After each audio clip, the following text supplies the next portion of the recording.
Praise the Lord. यीशु मसीह नासरी के नाम में आप सभी को जय मसीह की। इस महान परमेश्वर को धन्यवाद हो कि फिर से एक बार एक नया दिन आपके और मेरे जीवन में परमेश्वर ने जोड़ा है, ताकि हम उसकी भलाई और करुणा को हम देखें और उसके नाम को महिमा दे सके। हम आज की मनन के लिए देखेंगे यिर्मयाह की पुस्तक उसकी 29 अध्याय 11 से लेकर 13 वचन तक। इस संदेश के अंत में मैं आपके लिए प्रार्थना करूंगा, कृपया आप इस संदेश में शुरू से अंत तक बने रहे और परमेश्वर के अनुग्रह को अपने जीवन में अनुभव करें, उसके छुटकारे को अपने जीवन में ले। आइए हम इस जगह पर देखते हैं क्या लिखा हुआ है। क्योंकि यहोवा की ये वाणी है कि जो कल्पनाएं मैं तुम्हारे विषय करता हूँ उन्हें मैं जानता हूँ, वे हानि की नहीं वरन कुशल ही की है, और अंत में तुम्हारी आशा पूरी करूंगा। तब उस समय तुम मुझको पुकारोगे और आकर मुझसे प्रार्थना करोगे और मैं तुम्हारी सुनूंगा।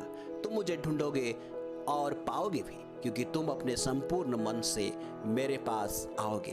Praise the Lord. फिर से एक बार परमेश्वर के वचन आपको और मुझे याद दिलाता है कि वो हमारी योजना बनाने वाला परमेश्वर है। वो हमारे लिए कल्पना करने वाला प्रभु है।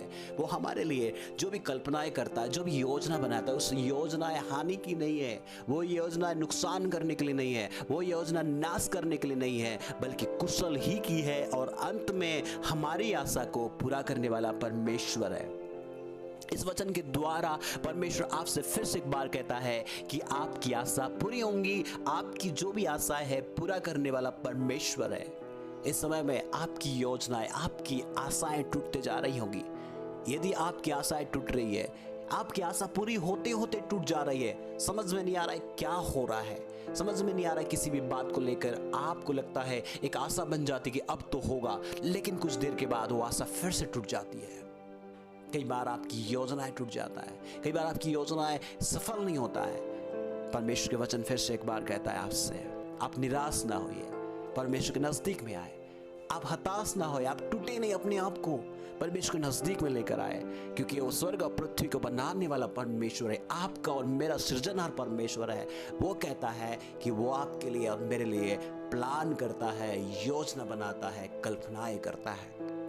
इसलिए इस समय में आप अपने आप में कोई योजना बना रहे हैं तो आप हताश निराश हो सकते हैं। अपनी योजना को परमेश्वर के हाथों में सौंप दें, उसके अधीन पे आ जाए, उसके नजदीक में आ जाए।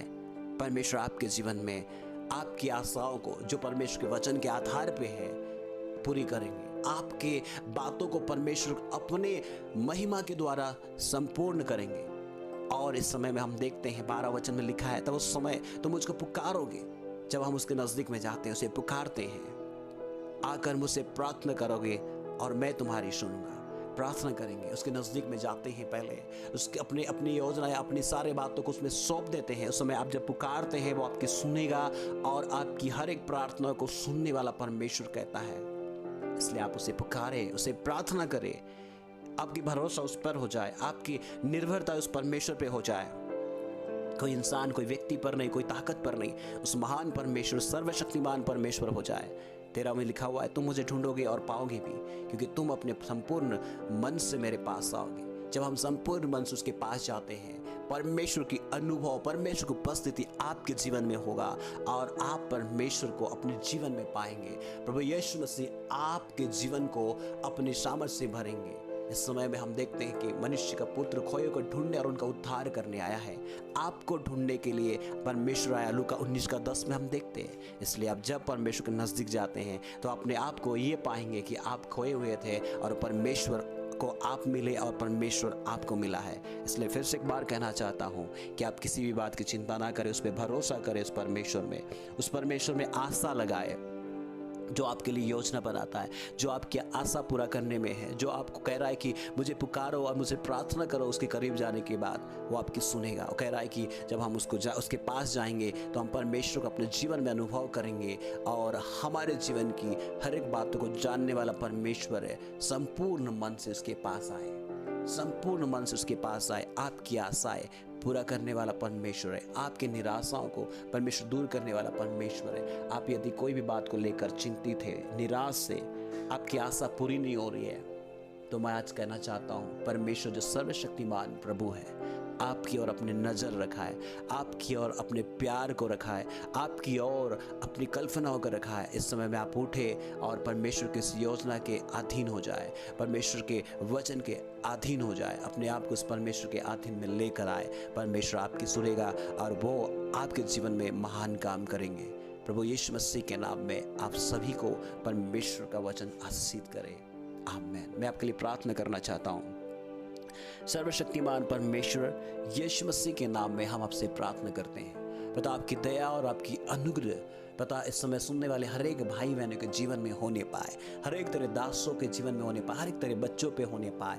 परमेश्वर यीशु मसीह के नाम में जो पिता इन दिनों में समझ में नहीं आ रहा है क्या करें, उन लोगों को पिता तेरे हाथों में सौंपते हैं। पिता तो उन्हें अपनी समझ, अपनी उस बुद्धि और ज्ञान से भरे प्रभु, आप अपनी योजना के अंतर्गत उन्हें लेकर आए। प्रभु हम धन्यवाद देते हैं। किसी भी बात को लेकर अगर निराश हो रहे पिता, आप उनकी निराशाओं को दूर करा और उनकी आशाओं को आप पूरा करें प्रभु, चाहे वो कोई भी बातों को लेकर क्यों ना हो। यीशु मसीह के नाम में पिता वो कहने वाले होने पाए, जब हम परमेश्वर के नजदीक में गए प्रभु, यहोवा हमारी प्रार्थना को सुन लिया और हमारी आशा को पूरा किया। पिता हर एक जीवन में ऐसे अनुभव को दे पिता, यीशु मसीह के नाम में पिता आप दया कर, अनुग्रह कर प्रभु। आप ऐसे प्यार करने वाले प्रभु है और आपने सुना हमारी प्रार्थना। धन्यवाद हो। जितने भी लोगों ने सुना है उनके जीवन में आपकी स्पर्श हुआ, इसलिए धन्यवाद हो।